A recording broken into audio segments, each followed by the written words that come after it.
So we are here selling products of Tres Marias at Tabaris.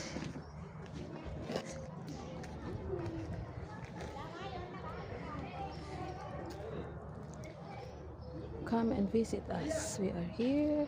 We will have our halo-halo and the Pinoy pork and chicken barbecue. Wala there. We are here at the parking lot of St. Joseph Church Tabaris because we have a cricket tournament.